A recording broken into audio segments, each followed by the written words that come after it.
game 2 of the classic Bronco football games here. Today we're going to be watching the 1992 Section 7A championship game from Griggs Field at UMD between the International Falls Broncos and the Proctor Rails. And Tim Ringhofer, joined again by head coach Stuart Nordquist and also by George Frake. And guys, this was a game that you can see on the sidelines was played with a little snow, and the reason why it had been moved to Griggs Field, correct, Stuart? Yes, it is, and we were very happy about it. But we had played Proctor back in 1989 at Proctor. We beat them there 26-0 for the section championship, and it was a snow just like this. Proctor, I was happy, made the move to UMD because they thought they would have an advantage with their footing and their quick backs, but it proved to be a fatal mistake. George, what do you remember early about this game? I'll tell you, actually, how they took control of this game was the fact that they did it early. They took control, and Proctor's going to come at you with their wishbone, and wishbone's is good for a good many things. Coming from behind is not one of them. And so their offense, although they worked the wishbone, somebody was always in motion. They were always trying to get outside, and they completed a couple of passes. Other than that, I thought Bronco defense shut them down. The motion they used a lot in this game, Stuart, was it something that they'd used during the regular season when they had played you, or was that something that... No, they used it some in the regular season, but here they used it extensively because they wanted us to get out of the defense that we were in. That's exactly right. And did you feel like your kids were ready for it no matter what defense you were in? We did because of, as you know, Ringer, the defensive calls that we use, how we adjust, so we had everything covered. Let's talk about the offensive starters before the Broncos get the ball here. Going across the front, Mike Shermone at an end, Chad Besh, Chad Larson, Chad Magner, Jason Gray, and Gary Jensen, and Jake Eklund or Mike Torgerson at the other end. Quarterback was Aaron Ginter, Sam Hardwig, and Mike Manassa in the backfield. Jeremy Zahn is the wing in this offense, and so we'll get things started here as we play at UMD at Griggs Field. This is Brandon Lapp, I think, kicking off with me here.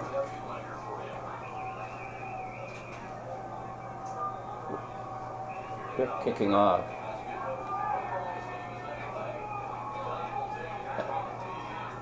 I think that's Sean Dunn. Sean Dunn, correct. Number 22 on the return. That is correct. Sean had a good game. They all did. Yeah, they all did. It was a very fine team. That's how you end up being the section champion. You got to play great defense and make offensive plays. 44 here, Mike Manassa on the first carry of the game. Yeah, the key on this, of course, is watching Mike because he delivers some devastating blocks. He runs well, too. Watch the block that he makes on his next play at the upper part of the screen. Number 44, again, the tailback or the halfback that's up a little bit.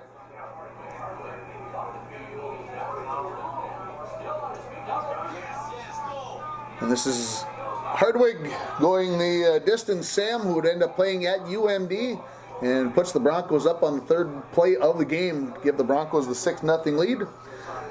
Ned Siegert in for the extra point.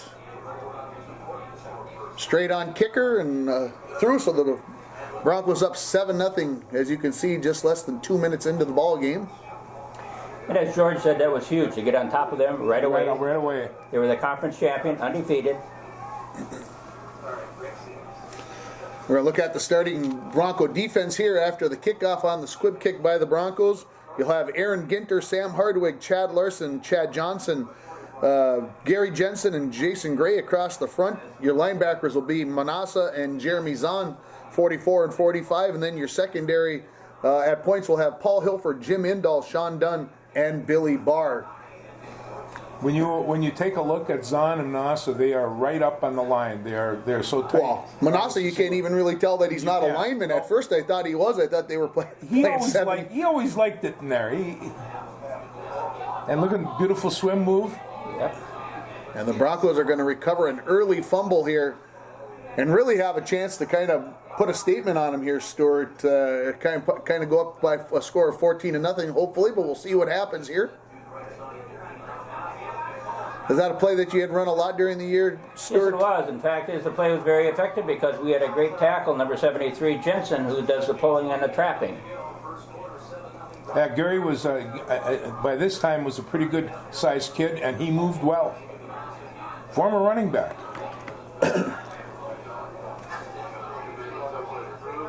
Sam Hardwick again, number 27. Mike Manassa, number 44. Jeremy Zahn, 45. And, of course, the quarterback, Aaron Ginter, number 15. Again, playing defensive end as well. You don't see many times that your quarterback plays defensive end.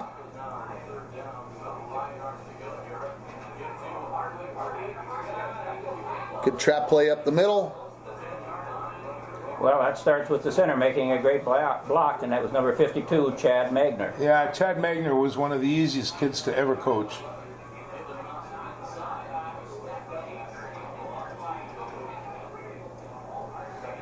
Again, Broncos up 7-0. This is the 92, Section 7A championship game.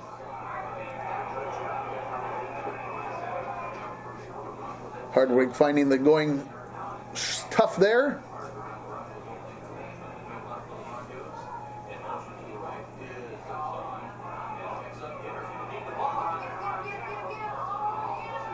Nice little run by Aaron. This brings up a fourth down here, right, I think? This is fourth down. Fourth down. Can hear Dave Stelton in the background possibly a little bit. For those of you that were around, might recall Dave Stelton being the voice of the Broncos for many, many years. Did a nice job. And the Broncos turn it over on downs inside the 5-yard line.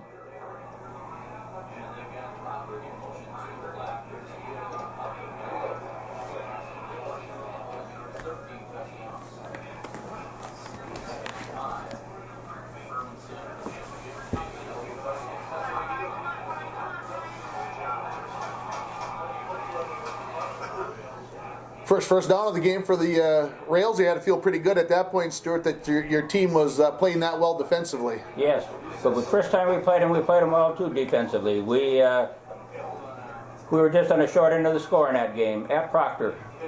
Well, when you look at the line of scrimmage, there's nothing but gold helmets popping through, and of course, they're gold on both sides, aren't they? Yes, they are. We want to make sure we get the right one here. Yeah.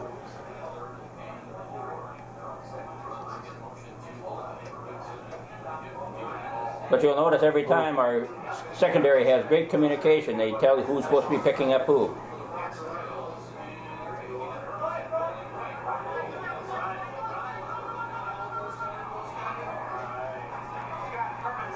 Did you see how Sam circled around?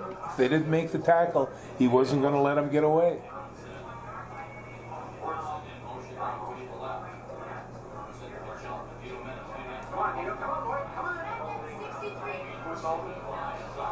Going to get a holding call here on the Rails. It'll back them up a little bit.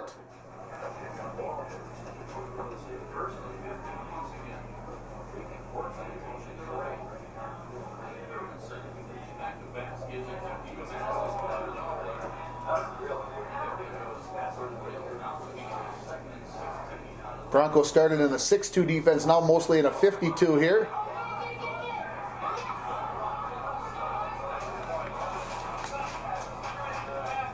Again, right now that's how Proctor's getting their yards, and that's not how they want to get them. And a little deal Jeremy Zahn coming through there. Jeremy, way to go, boy. And a little showtime for you guys. Yeah, Jeremy was good. So second quarter here, Broncos leading 7-0 in this game. Third down, as you can see at the top of the screen. Here comes Manassa through to slow that play down. And a bunch of white jerseys coming in to finish things off.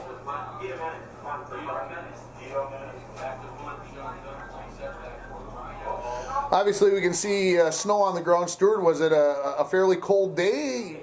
Do you remember? No, it wasn't that cold, but just a few days before they had that heavy snowstorm, and you see the results of it along the sideline. And Proctor, being the home team, had the determination to move it to UMD, of which we were very happy they did. Well, UMD had the artificial, and Proctor did not. So it was an easy decision. Here's the Broncos' third possession of the ball game. Move the ball very well both times so far in this game.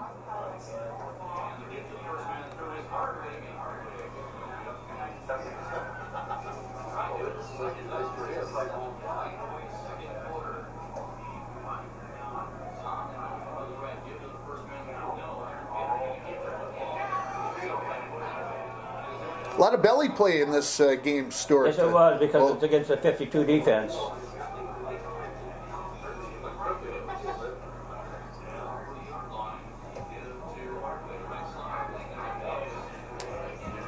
Hardwick with enough for the first down. Broncos, remember, it went to state in 88 and 89, and then a couple of years, 90, 91, not been to the winning the section, so this team, kind of a young team, Stuart. Yes, it was. Most of them are juniors, and next year, 93, of course, would be set it up for a great year. Big carry there by Mike Manassa. You know how he switched the ball? See that? Although I this saw team that. finished with 10 wins, the next year they finished with 11. So we really had 2 back-to-back outstanding years. And of course, Sam, he gets pretty comfortable on this field and ran for 4 more years for Coach Miloski.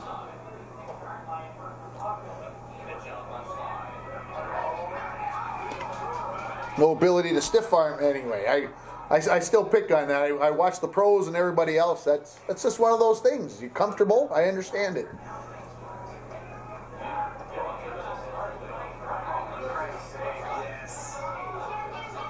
No, that's my idea of a defensive tackle. Sam coming back did switch the ball into the outside arm that time and makes a big run there for the Broncos.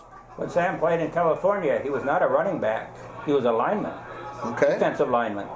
And so he was very happy when he came to International Falls that we put him in the backfield. And he found out that he was the second fastest guy in school. It worked out. He was a soccer player and just an incredible all-around athlete, and he went to UMD to play in a rock and roll band. He is that kind of Renaissance man. Little buck sweep. And Manassa coming up with the carry here. Again, the Broncos, their third possession of the game, first time in punt formation, up 7-0 here in the second quarter. So at this point in time, you have to be feeling pretty comfortable about your defense. Well, George, we were confident, but we were never comfortable. You want to remember, they were the section champs. They were undefeated during the course of the year. We know that we have to play well on every play. Jeez, look at that line. That's So, Stuart, do you remember when Chad Johnson? I could see we were in a 6-man line there. Chad Johnson was coming in. Who was coming out of the secondary for the Broncos there? Billy Barr. It was Billy Barr who was coming out. I couldn't pick it up, figure it out. I was just kind of wondering how you guys were adjusting things. But you can see every once in a while you go from a 6-man line to a 5-man line up front and making that adjustment. So here the Broncos in a 5-man line. Like I said, it's tough to tell with 44 and 45 essentially with their hands on the ground. He's in a 4-point stance. And the Broncos not fooled by the draw play at all. Now, one of the reasons why the 2 linebackers, Don and Manassa, look so tight is because we're playing a flex nose. And the nose is back, and it makes them look closer. Okay. So another tough kick for the Rails give the Broncos great field possession as they lead 7-0 here in the second quarter.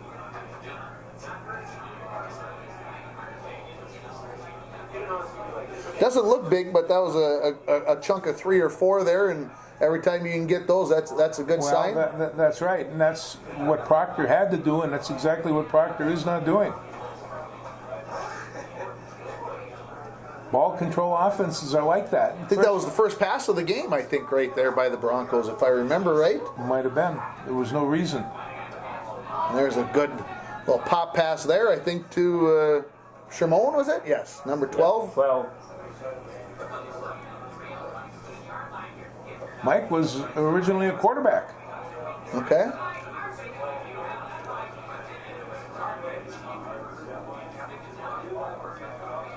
Again, Broncos threatening as we near halftime here of this Section 7A championship game, 1992.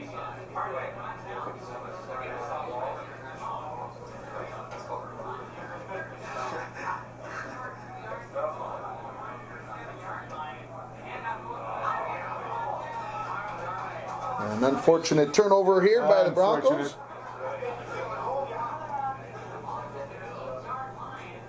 Again, the Rails with a long field. They've had that look the entire football game here. And that's what we want them to have. The long field.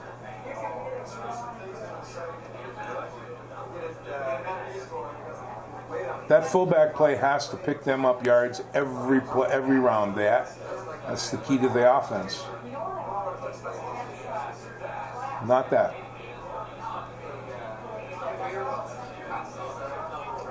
And that was halftime, so the score 7-0 International Falls as we start the second half. Broncos actually got down inside the 10-yard line twice in that first half and didn't score, which tells you how much wider the gap could have been at halftime. That's correct. But we lost one on the fumble and one on downs.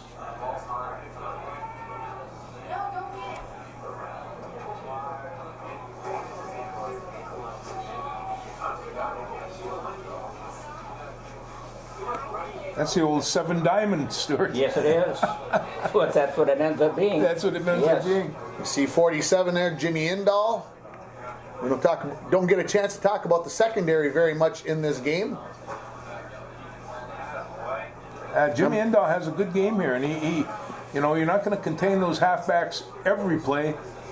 Now, if you saw, there was a little extracurricular activity between a Proctor kid and number 73, Jensen, which will later end up hurting us.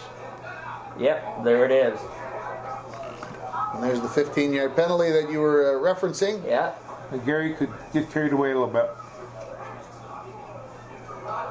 Oh boy. Good job there by the up front defense there. Chad Larson coming through from the nose. Anything on the inside from tackle to tackle, we pretty well had stuff. Yeah.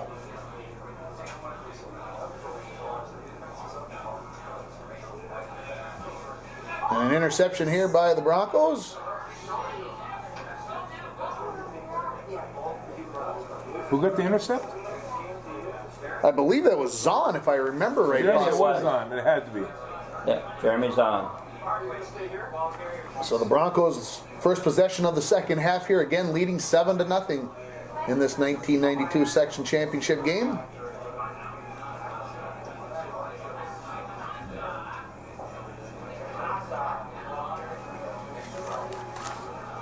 See what coach comes up with on third down here. And about 5 yards to go. The trap play. And just about breaking that loose.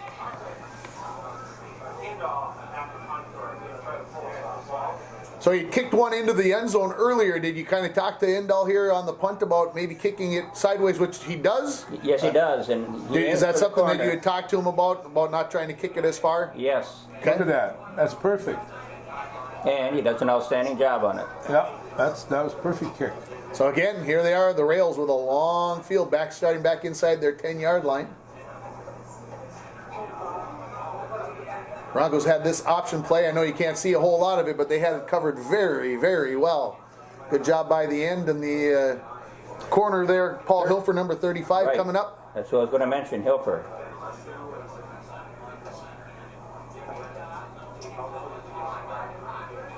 Now they tried running at Hardwick because he was small, only by 175 pounds, being the defensive tackle.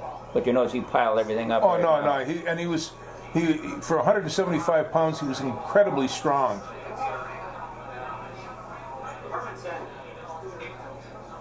Again, the Broncos forcing a punt should get great field position here.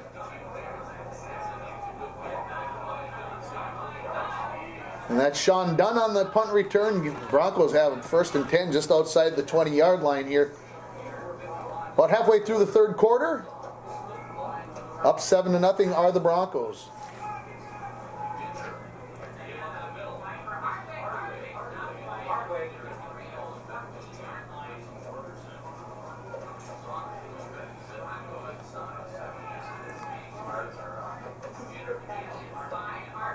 One thing that I know that coaches know that you know, Stuart, that you like to do, if it works once, it's coming back. And come back to it again. No, that's going to happen.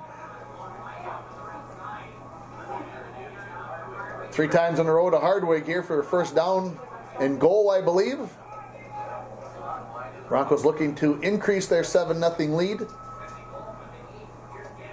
Fourth time in a row, and Sam is into the end zone. And the Broncos lead it by a score of 13-0 here now. Isn't that the kicker? Nice true kick. And the Broncos lead it 14-0 here, as you see, with 3 minutes, just over 3 minutes left in the third quarter. Night falling in the background. You remember what time this game started? Was it a 4 o'clock, 3 o'clock game? 5 o'clock. 5 o'clock? Was it? Okay. I suppose probably before daylight savings time kicked in.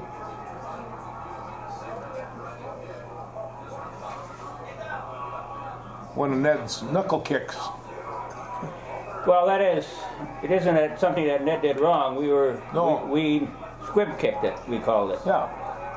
Oh, he could do all those. He loved kicking.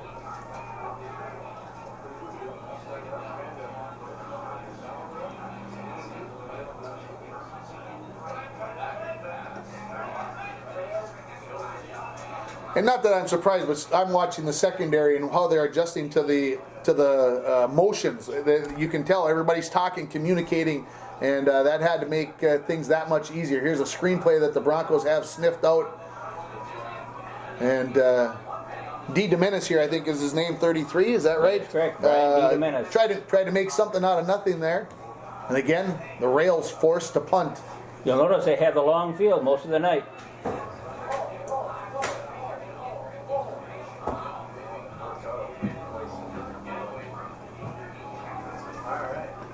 So the Broncos up 14-0.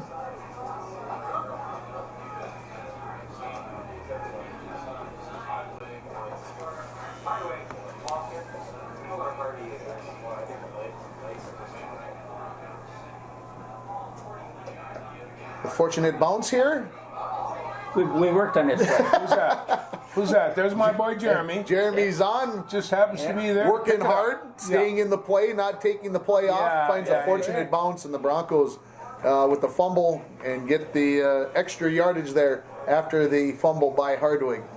Jeremy was always one for hustle. He hustled everywhere, and he's on the spot. But you went right back to Sam Hardwig there, Stewart, after the fumble. You didn't waste any time putting the ball right back in his hands. Can you pause this? Yeah. Are you going to tell the story, or am I? Is this where you brought Ned Seegert out to show the punt, or show the field goal, and then you broke the huddle, Ned went off the field, And we went for it. and you went for a fade in the corner for Manassa, and you watch Dave Hilla going crazy over here because he's recognizing this. But they didn't. The team didn't recognize it. No. So we'll see that in a few plays here. As that's first down there. No, that's gone.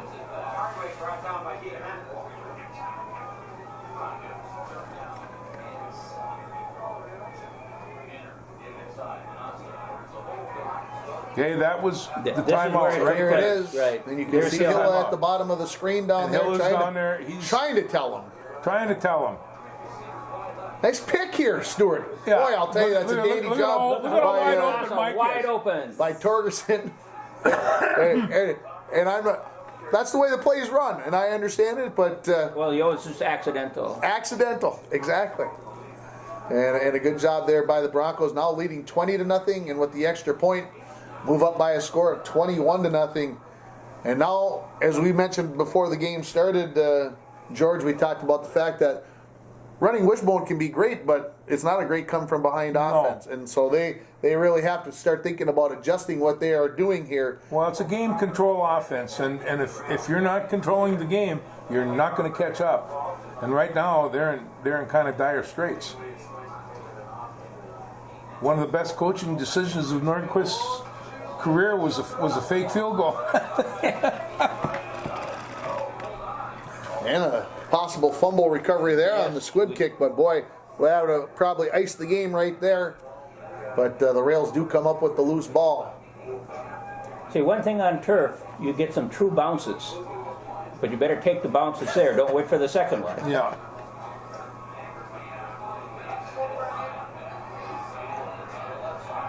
Now you saw who made the tackle on this play. Yes. Number 73, that was Gary Jensen. That was Gary Jensen. Making that from the tackle position. Good hustle there. He's seen the end of his career as running back.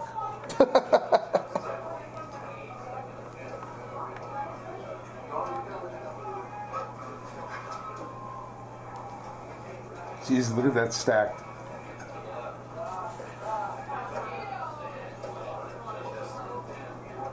Again, the Broncos leading 21-0 here in the fourth quarter of this championship game.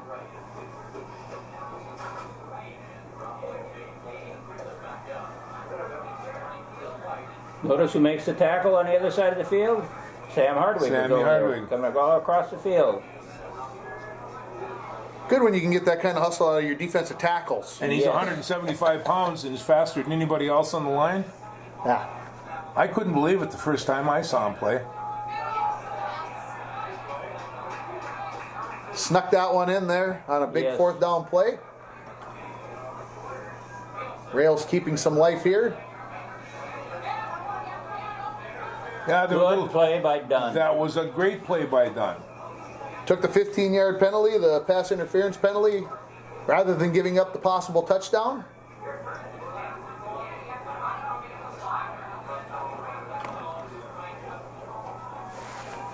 Good job there by Jason Gray, the defensive end. And look at the hustle on this. That's just an outstanding job by Jimmy Indahl. Man, that's a tough play out in space. Yes, it is. Very tough.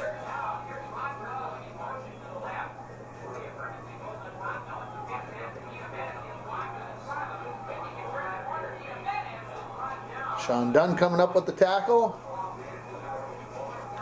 4th and 11 here, if you possibly heard that.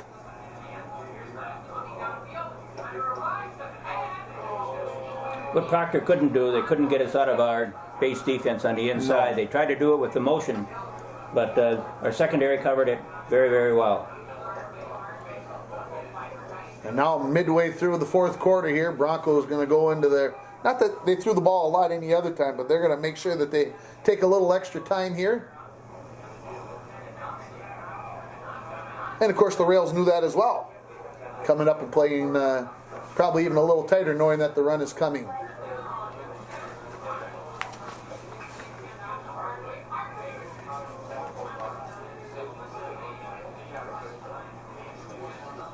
Punt formation here for the Broncos.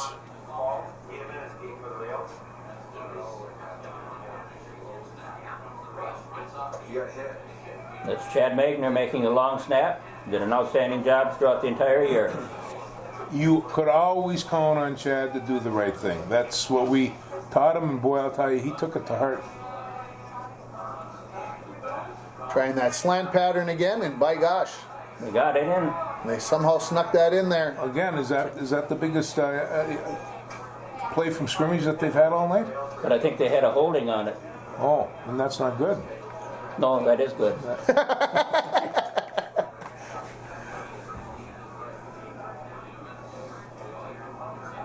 Ooh. And there's a hole going on there too. By number 45. Jeremy. No big celebration that time though from 45. No. He's getting a little tired. No, he was told to curb his enthusiasm. And there's the intercept. Oh! I'm sure he was thinking about 6 on that play. He was looking down the field.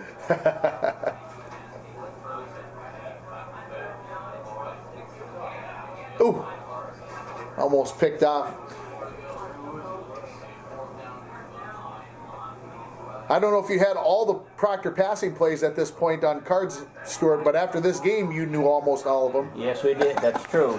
And this is Aaron Ginter with the interception. Were you yelling at him to get down? Yes. He was thinking 6 points too.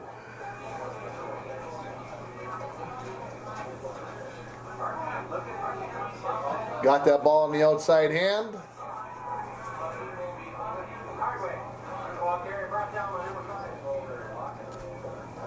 Again, the Broncos looking to ice this game up 21-0 in the fourth quarter.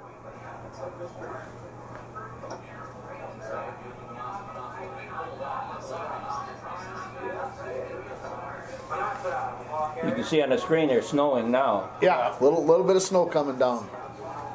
You can even see the footprints on the turf in some places where it's starting to accumulate.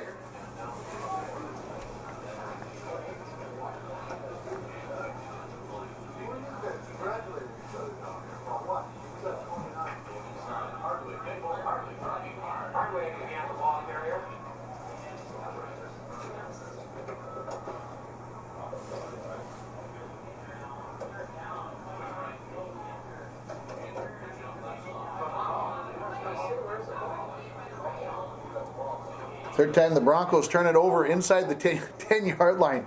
Like I said, we're going to see the final score here in a few seconds, and we think that it was very dominating, but it could have been far worse, Stuart. Much worse. And again, what does Proctor have? The long field.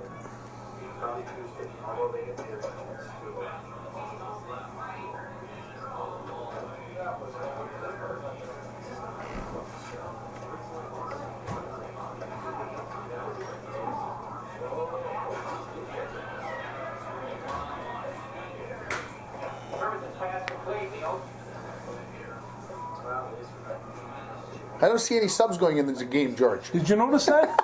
I was running. I don't know how those running backs must be getting a little bit tired. I think that 0 on that one side of the scoreboard is very important. Yes, it is. This probably the biggest play right there, the longest play of the game there for the Rails. You can even tell that they're not a little bit sure of what they're supposed to be doing. The set up the screen play.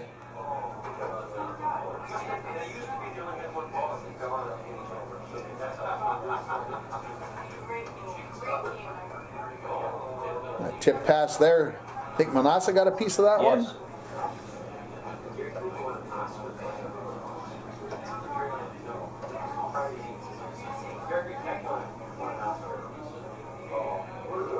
The reverse pass. And tipped away there by the Broncos. Pass interference? Yes. I see they got big number 75 in the backfield for a carry here at the end of the game.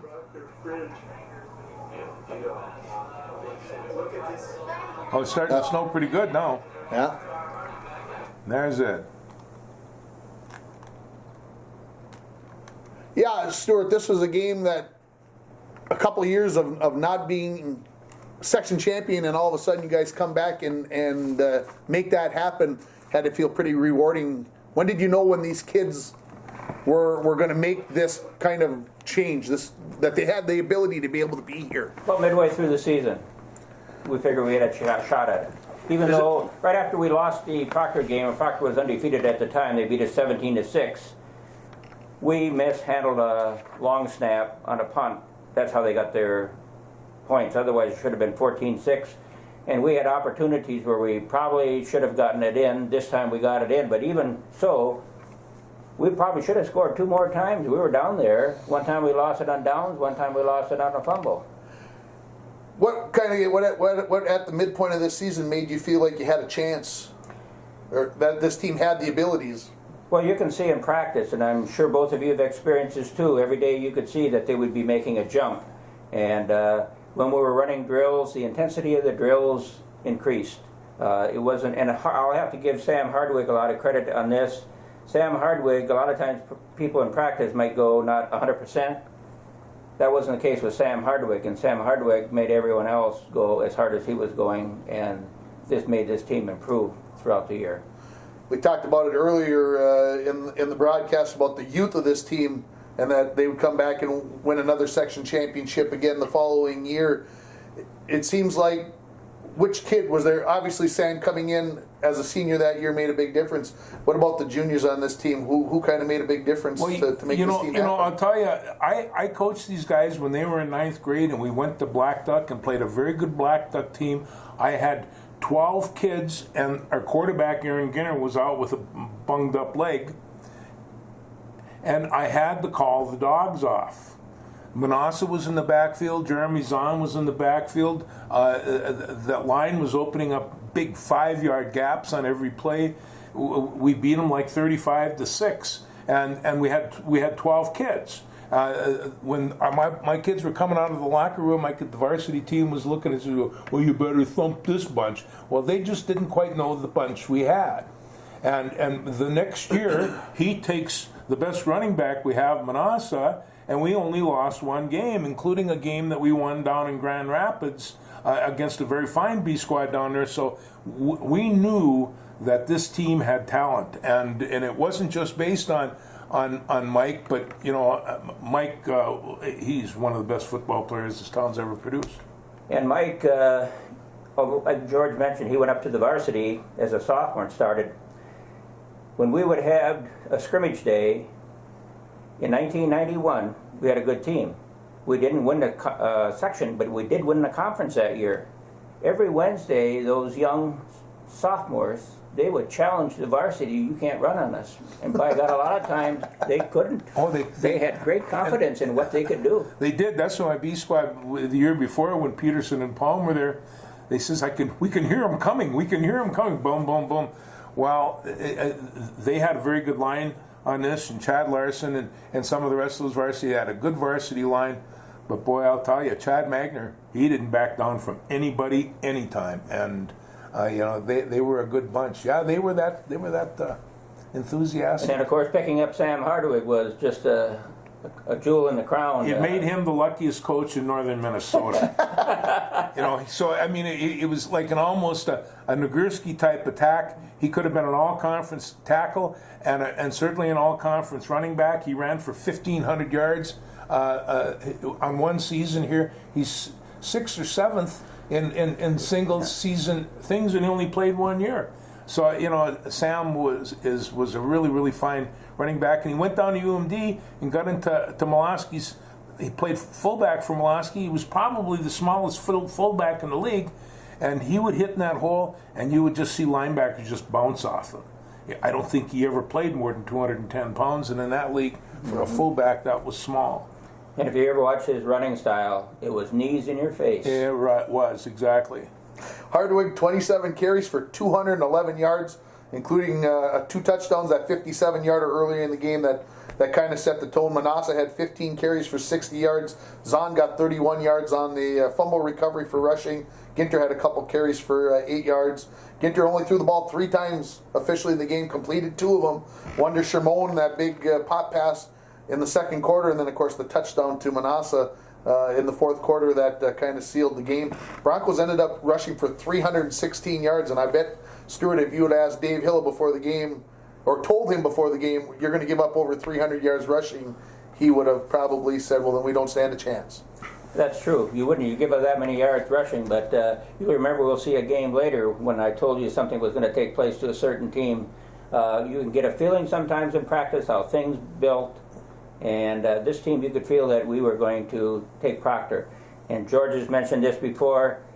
Losing sometimes during the season, it's tough for a team in a close game to come back and beat you again. And that was the case of Proctor. They had beaten us 17-6 during the season. The game should have been 14-6. We mishandled a punt, but we knew that we could shut them down.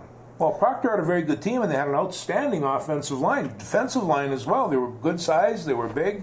They all went on to play in other places. The one lineman for Proctor wound up become Sammy Hardwick's good friend and roommate at UMD. So this type of thing happens, but this is a great example of northern Minnesota football and a great Bronco team.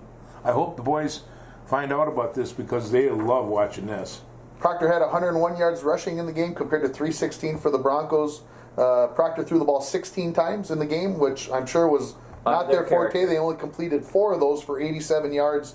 But the Broncos' total yards, 335 to 188 in the game. And like we talked about, 21-0 the final score, but could have easily been 35-0 or possibly 42-0. If you hold Proctor to 100 yards rushing, you're going to beat them 9 times out of 10. And I don't know as you've ever held them to less yards than that. That was a great overall performance. So I talked about the starting offensive line, or the starting offensive team at the start of the broadcast. Mike Shermone, junior, senior? Shermone would have been a senior. Senior. Chad Besh? Chad Besh would have been senior. Chad Larson? Chad Larson, senior. Chad Magner was a junior. Jason Gray, Senior. Gary Jensen was junior, right? See, I got to mention Gary Jensen. Gary Jensen moved from fullback to a tackle, and he really did an outstanding job there because he had the ability. He was a good runner, and when he would come down the line and do the trap, when we would run with Manas up inside, he was a great trapper. Yeah. He had Eklund and Torgerson at the strong side end. Eklund was a junior, Torgerson a senior. No, both were juniors. Both juniors. Ginter was a junior quarterback. Zahn was a junior running back. Manasa a junior running back. So the line you kind of had to refill for the next year, losing 3 out of the 5 interior linemen. Yes, but we had them on the B team. We had guys like Ben Brown, Chad Magner, not Chad Magner, but Chad Larson. Trent Einecker. They were there. We knew they were there, so it was just a matter of them stepping in. It wasn't that we were worried about what you talk about. We had them. Like he said, he looked at him every Wednesday. Well, guys, final thoughts on this 1992 football team that ended up winning the section and would lose at home the next week, right, to Waconia? Have I got that right? Yes, it was 21-2. Yes. Final thoughts on this team? Well, they're a hard-working team. Like any team that wins a championship, you have to work hard. And you'll notice. Want to mention Aaron Ginter, and this is to a lot of athletes. Play what you can play. Aaron Ginter was a quarterback, and a lot of people say, well, don't sacrifice your quarterback, keep him out of the heavy traffic and so forth. Aaron Ginter was one heck of a defensive and physical defensive end. Oh, I just got to add to that just a little bit because the next year he took a big shot into his thigh, and all of a sudden we were going into the playoffs, and the coach, and rightly so, decided that maybe he'd just keep his quarterback. So, and because his dad came over and says, why isn't he playing defensive end? I says, if he was your quarterback, would you? No. I said, well, there you are. Yeah. Yeah, you got to think about the big picture. And Aaron was a very fine quarterback. He was a good athlete, 6'2", long and lean, and he liked his teammates. He really enjoyed being the quarterback of his football team. And that's the other thing that you can find with a championship team. The kids like one another. They do. When you have good cohesiveness among kids, you also have it among the parents, and it makes a smooth journey. Well, we hope you enjoyed this broadcast of the Section 7A championship game from 1992, where the Broncos won by a final score of 21-0. This is game 2 of our Bronco Classic Series. So before you end, what are we going to do next week? Well, next week we're going to watch a lot of this same team again, as we're going to watch the 1993 game, state quarterfinal game against Hutchinson. Oh, one of my faves. Played down in Hutchinson, so that will be our next broadcast next week. And we'll see if we can get those holes filled in the line that you talked about. Yes. Well, see, exactly. So we're previewing getting into that. So again, we hope that you're enjoying this. We'll be on Friday nights, every Friday night through the end of October, and then also on YouTube. So we hope you're enjoying this. For Stuart Nordquist, George Frake, I'm Tim Ringhofer.